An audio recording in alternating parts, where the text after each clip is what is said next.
una cosa dovrebbe essere proibita, è poter decidere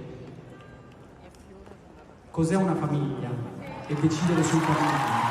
Il messaggio davanti a una platea di 40.000 persone. Marco Mengoni, ieri sera, durante la sua esibizione allo Stadio Uganeo, ha rivolto un pensiero alle famiglie arcobaleno-padovane che in questi giorni stanno ricevendo gli avvisi dalla procura che ha impugnato gli atti di nascita dei bambini registrati all'anagrafe patavina dal 2017.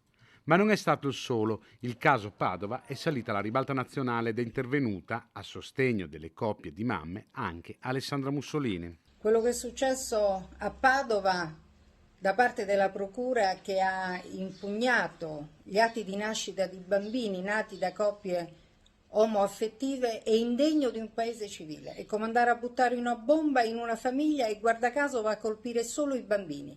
Si è spezzato e si tenta di spezzare una catena di affetti consolidata.